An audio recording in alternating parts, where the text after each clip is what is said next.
Head to extratug.com right now where you can see me absolutely completely naked.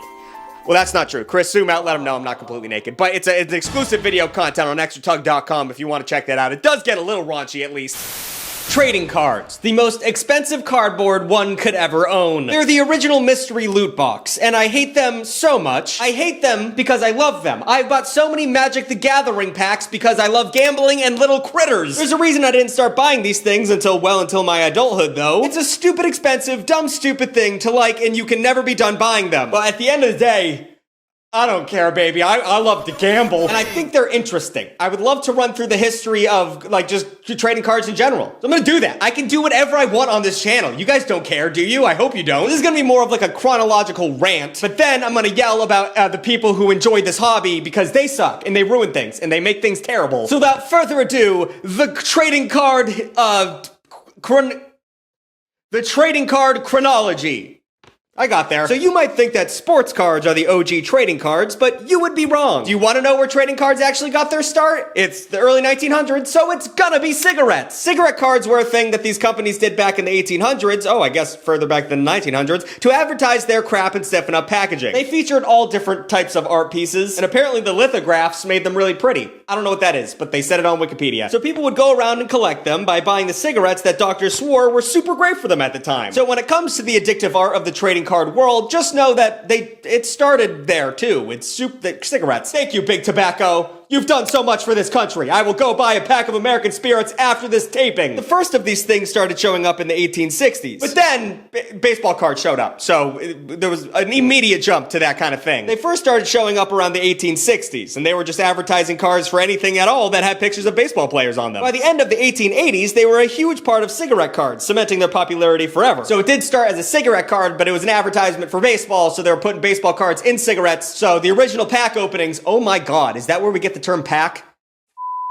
Whoa, okay. It took a solid 30 years before these things even started being printed with statistics instead of advertisements. But like I said, originally it was advertisements. It took like 30 years to put like statistics on those things. Originally it was just all ads. And another 10 years before they were included in a pack of gum because children. Maybe I'm wrong, but I don't think children were smoking a lot of cigarettes back then. Maybe one or two after their day shift, but I don't think they were big into cigs. But they didn't really take full form until the 1950s when Topps got heavy into them, following a big old boom in card popularity after World War II. Because during the war, there was like no production of baseball cards. They were more focused on building the bombs than, you know, putting my boy Mickey Mantle on a piece of plastic. But because there was no production of cards, people were going wild for them. They're like, what happened to my old Siggy art cards? So that's right. The two things you have to thank for trading cards are cigarettes, Hitler, pretty much. Weird. I don't know. I don't want to say that, but that's true. But Topps is credited with creating the first set of traditional baseball cards around this time, using autographs, statistics, bios, and full-color photographs. And personally, as someone who collects Magic the Gathering cards, I don't understand baseball cards because you're just collecting them to collect them. You can't even play with them. And I understand people do that with, like, Magic and Yu-Gi-Oh! And Pokémon, but at the end of the day, like, there should be a game you can play, right? When I was a kid, I thought baseball cards were like, you'd put down, I don't know, a big poppy card, and you check the stats, and someone else would put down a card, and that stat would win, and you'd take that person's card. No, they're just cool to look at, which is stupid. And also, I just think it's crazy that people are still doing this. I understand collecting a baseball card in 1967 was probably really neat, but nowadays,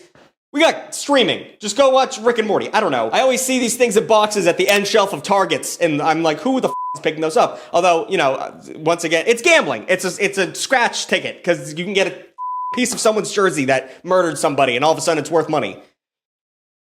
Moving on. But first, let's do an ad! Hair. You have it, I have it, some people don't have it, we're not talking about them today. Statistically, you got a whole bunch of fuzz up on that noggin, and statistically, you aren't treating it right. Don't you want improved hair texture, a balanced scalp, and overall healthier hair over time? Well, might I suggest using today's sponsor, Kitsch! Kitsch not only makes excellent hair care products at affordable prices, but it's also a self-financed, female-owned global accessory brand built on positivity. All of those words gotta make you feel happy for at least a second. Their products, like my favorite, the bar shampoo, make so much sense once you see it in action. It's formulated with rice water to help repair damaged follicles and to prevent split ends. And you're also saving a lot of plastic by using their shampoo and conditioner bars, and that's important because the earth is dying. And even if that wasn't enough to sell you, my beautiful hair should be enough. I didn't use it yet, but here's some, I did it after, so you can see, look how beautiful I am. Look at all that volume, look at all that shine. Before this, I was using dude hair products, which is not good, bad bad. So if you're interested, use code BIGTUG for 25% off site-wide, which auto-applies at checkout when you use my link. I suggest grabbing the shampoo conditioner combo, which is less than $25 using my code, and they ship in the US and internationally to over 90 countries. Kitsch, saving hair, money, plastic, time, and hair.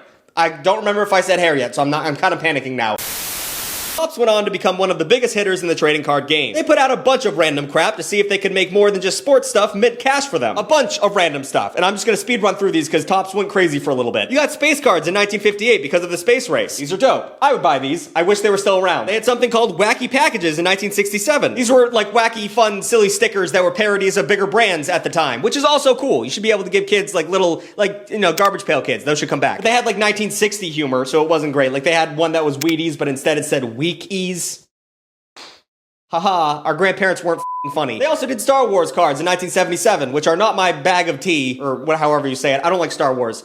Come at me, I don't give a but they're now doing Star Wars cards again. There's a new trading card game with Star Wars, so everything comes back around. And then the last one I give a about is the Garbage Pail Kids in 1985. Talked about them earlier. These are my favorite things on earth. Oh my god, I used to love collecting these when I was a little kid. They are so cool and interesting and fun. These were a parody of Garbage Pail Kids, but all of them had like a weird up name, and some of them had like scratch and sniff that smelled like garbage. They were just like for the edgy kids, and I loved it. But the thing that all these top cards have in common is that they were pretty completely useless. Just pretty junk to trade, you know? And that being said, the gamification of trading cards was coming sooner rather than later. And that's when we get to the thing that made me make this video, Magic the Gathering. I just got into it this year, which is such a dumb time to get into Magic the Gathering.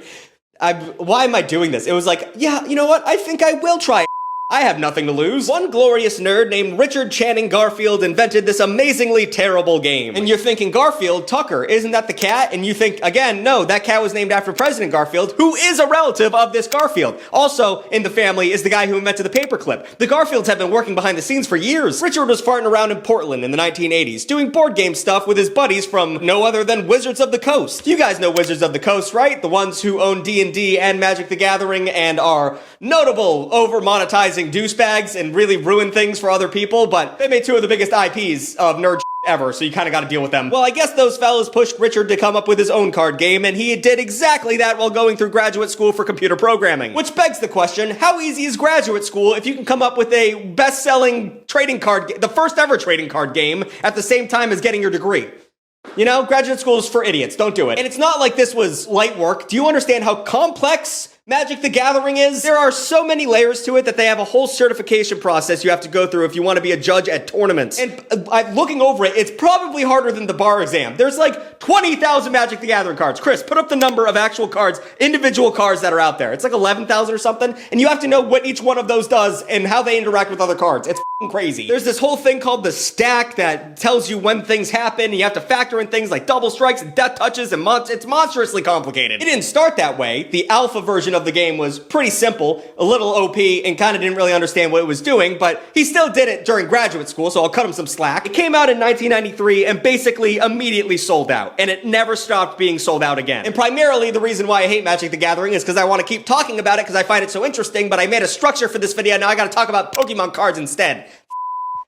Pokemon cards are stupid. It was originally called Pocket Monsters, because it was a video game first that fit in your pocket. Two guys from Japan named Satoshi Tajiri and Ken Sugimori came up with the idea and pitched it to Nintendo in 1990. But it wasn't released as a game until 1996 for the Game Boy, and it should have stayed there. The games are infinitely better than the card game. Getting a shiny in Pokemon feels like a special event. Getting a shiny in a Pokemon pack makes you Google how much this is worth, and then you find out it's worth a nickel, and then you want to die. And Pokemon players are way more serious than Magic the Gathering players in a different way. One, there's a lot of you can't sit with us energy at Pokemon players tables, I've noticed. I don't know if I'm maybe just socially anxious. But two, Magic the Gathering players are dorky, but they want you to play. And Pokemon players are either scalpers that are just taking it and selling it to children, which is a whole different issue. They're scalping in Magic the Gathering, but Chris, put up a video of someone like raiding a Costco for all those losers with their ass cracks hanging out. Disgusting. But also, the gameplay of the Pokemon trading card, no one plays it because it's terrible. There's like 5 people on Earth who actually play that game. Everyone else is just collecting it because it's worth money. You can quote me on that. If you are in the comments down below, you love that playing Pokemon trading card game, let me know, and then go to trading card shop down the street and buy Magic the Gathering set. Buy a commander deck, because it's way better than that Pokemon shit. Pokemon sucks. The card game sucks. Anyway, the first Pocket Monsters trading card game came out in 1996, but only in Japan. They hit the US in 1999 through Wizards of the Coast, God forbid they don't get their hands in those, and then you got the animated series in 1997, and now everyone loves Pikachu. And now there's a big balloon of Pikachu at the Thanksgiving Day parade because of cigarettes and Hitler. It all goes back to cigarettes and Hitler and the Soviets. But we can't talk about Magic the Gathering and Pokemon without number 3, Yu-Gi-Oh! Yu-Gi-Oh! Came out in 1999 trying to copy the success of Pokemon. Yu-Gi-Oh! Was pretty cool for a hot minute, and the show was also cool adjacent. Well, it was kind of like the alt community, you know, it wasn't had the main appeal of Pokemon. Also, the cards are really dark and f***ed up. I don't know what that's all about. But Yu-Gi-Oh! Hasn't been cool for years, yet there's like 5 guys in every card shop that swear by Yu-Gi-Oh! Like, I don't know how to fit this in organically, going back to how f***ed up these cards are. Have you ever seen the art for Zork Necrophades? Like, what is that? And also, the Blue Eyes White Dragon, there's like an all art of that gave it like thighs.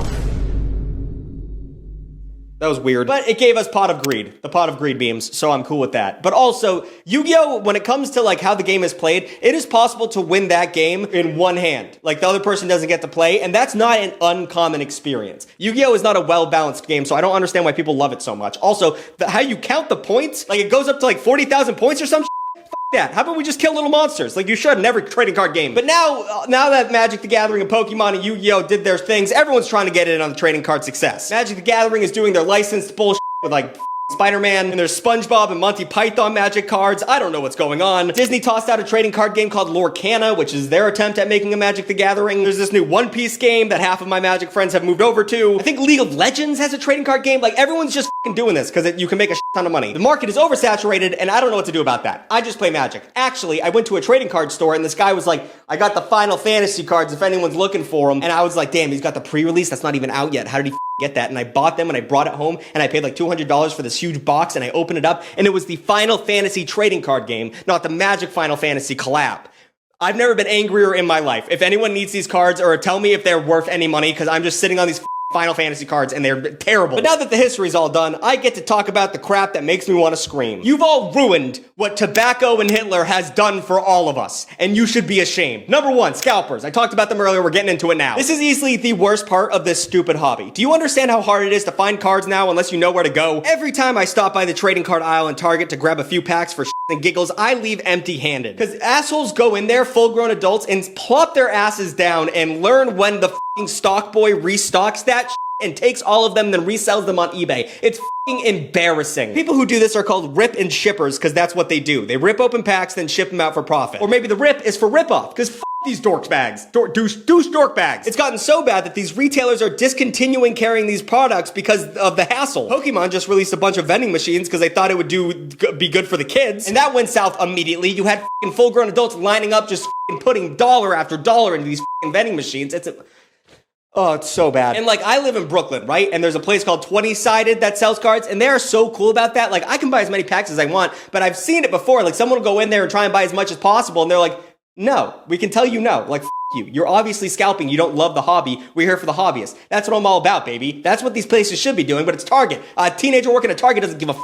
Scalpers are pieces of shit. These guys are beating the shit out of each other in Costco over boxes of cards and taking it even further. You've got people buying these things by the pallet. They fill up hotel rooms, floor to ceiling with boxes, tins, whatever else they can get their gritty little hands on. And yes, I mean, Pokemon's for children. It is for children, so you should feel bad about that. Magic the Gathering's a little bit different. But even at the end of the day, dude, you shouldn't be doing this. Another big issue in trading cards is rarity chasing. This is way more prevalent in Pokemon, but it also happens in Magic and Yu-Gi-Oh! Everybody wants to be the big special boy with the big special card. The guy with the shiny piece of cardboard that nobody else has. Really, that was originally the whole point of card collecting. You wanted the coolest card at the playground. If you're not a card person, I have no idea why you're watching this video in the first place, but there's always 1 or 2 rare cards per pack that you open. And some of those rare cards are a lot rarer than the others. And people will pay far too much money for the special shiny big card boy. It's wild how much, like, I'm trying to think of a card recently that came out for Magic the f***ing Miku card is worth a lot of money. If I had $1 for every time I saw a video of someone crying about a card they found in a pack, I could probably afford a couple more packs. But there's a reason why they're crying. It's because that card might put their kid through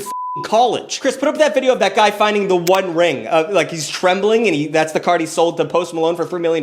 Like, that changed that person's life because he opened one Magic pack. You've also got weird ones like Mark Jackson basketball cards with the Menendez brothers just chilling behind them. It's only worth like 20 to 30 bucks, but it's worth money because those 2 murderers are in the background. But you would not believe what kind of money people are paying for pieces of cardboard in this industry. And it's crazy because you're trading pieces of cardboard for pieces of paper to collect more cardboard to sell for more paper.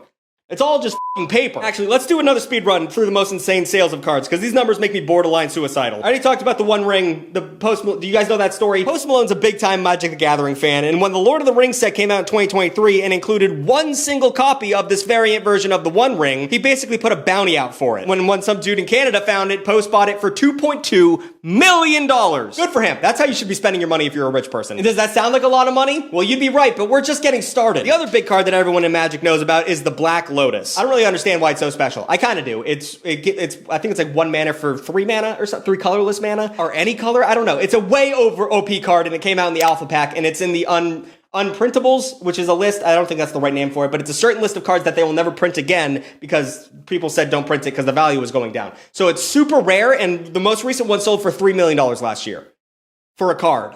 And you can't play with that card. I would be so afraid to use that card in tournament play. Logan Paul bought a mint condition Illustrator Pikachu in 2022 for, oh my god, $5.2 million.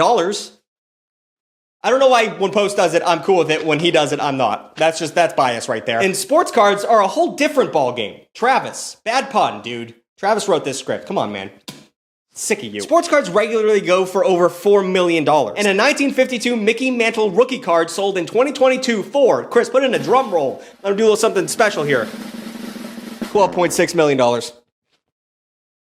You can buy a house in the hills of Manhattan for that much money. There's no hills in Manhattan. I don't know. That's ridiculous. What have we become as a species? I guess I was wrong, though. People are still buying sports cards, but go show them some love over at Target, because no one's touching those things. So you can kind of see why this whole rare chasing thing makes sense. The thing that makes me so mad about the whole rip and shipping thing is that people think they're being so clever. Like they're gaming the system or something. You're buying scratch tickets, you dipshit. They've been doing this thing in Magic that's so shady, I just want to scream. They make these rare things that they know people are gonna want, like the One Ring or the David Tennant Doctor Who card. It's always the branded shit. But regardless, they know you're gonna chase after it, so they purposefully keep them out of the regular packs and only put them in the collector packs, which are conveniently 4 times the price. So if you want to get a chance at getting the big boy card, you gotta spend $20 on a single pack, and I do it all the time. I love collector packs so much because almost all the cards are shiny, and it makes my little pea brain go doki doki. It's a scam. It's always been a scam. I'm getting bent over the barrel, but I did get the rare art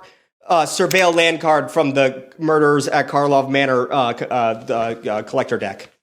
So, I don't know. It's worth $20. Maybe I'll buy another one. But since there's millions of dollars on the line for these big cards, scammers are out there working real hard. Honestly, harder than most of us. And that's the problem. Cards only go for that much money when they're graded. There's like 4 of these 3-letter companies that will take a look at your cards. And then they rate them on a scale from 1 to 10 in terms of their condition. And the condition doesn't have to do with if you scratched it or not. There's some shit that you can't even decide, like how centered the printing is or shit like that. Like, you don't decide what the grade of the card is, even if you use leather white gloves or whatever the f. But getting it graded is a hassle. You have to like ship your cards out to them and catch them at a convention, and I'm way too lazy for that crap. But if I think I'm gonna get $1 million for a card, do you think I'm gonna send that through the mail? Are you kidding me? I'm gonna trust that dip USPS? Absolutely not. But regardless, there's a lot of people out there making fake cards and fake grading them to make a profit. One fun example is Nationwide Sports and Pokemon. 2 guys named Anthony Curcio and Losif, what the f is that last name, had a little scheme running where they made mid-graded cards look like they were high-graded and swindled a bunch of card shops and buyers out of money. They did around $2 million in damages to people while using the stupid fake names like Brendan Woolley and Joe I still can't say the last name. But they got arrested in 2024 and they're facing up to 20 years in jail. You guys. But these kinds of guys are out there all the time. Like, I think Logan Paul bought like a ton of fake Pokemon cards. Like, people see the ability to make a profit by selling you bullshit. And why wouldn't they? There's so many fake alpha Magic the Gathering packs out there. It's all crazy. And resealing is another huge issue. So an alpha pack, which means like the original packs of the original set of Magic the Gathering, are worth, I think, like $7,000 each, right? Which, if you don't know about this hobby, you're probably just gasped. That's how it is. But people will open those, see if there's any good cards in there. If there are, they take them out and replace them with bad cards, and then reseal it with like a factory resealer, so you have no idea. It's crazy. And even just buying and selling cards like through the internet, like TCG Player, is a gamble. People will, like, if you sell a card, people will just say, I never got it, to like get a free card and get their money back. It's horseshit. Just don't mail your cards. Why would you ever mail your cards? The actual stores like Target are scamming you too. You ever see those special 3 boosters for 18 deals? Those are a scam. These secondhand retailers are taking packs with no chance of rares and putting them in a thing and trying to scam your grandma into buying you some dog shit because she doesn't know any better. $18 for 3 packs when normally you'd pay $3 for each pack. It's ridiculous. Target selling those is disgusting. Conclusion. I don't know what it is. I love it. I love this hobby, and it's just gambling, but you can also play a game with them. The game of Magic the Gathering is very fun, but it is gambling, so I don't know how to feel. I don't know why I buy the cards. I don't know why I go to the tournaments. I'm not even having a good time. I show up with a pre-con Gruul deck with the Barb, whatever the fucking raccoon's name is, and these guys across the table from me have an $800 commander deck that they built, and they're going for fucking EDCH or whatever the I can't stand it. And then I've wasted an entire day just for what? To be around a bunch of unshowered jerks that are a million times smarter than me for 20 minutes a pop. And then there's always new banned cards, and there's always a new format that I have to learn. Tournaments are always held in weird little speakeasies to keep the gatekeepers away and the pedophiles close. It's the most fun I've ever had in my life. Like, comment, and subscribe, and do all those things. New videos every Saturday and every other Wednesdays. Check out Extra Talk, dude. Just do it. $4 a month? $4 a month, you get a new video every week? Every week you get an extra video? What are you doing? Just sitting there, and you get your name at the end of the video. I may make the font bigger at this point, because I don't know. I'll just have to talk here for longer, because you guys, it's too many names. It's too many names. The cat's nowhere here, so I can't bring her into frame. But thank you guys for watching. Have a great one.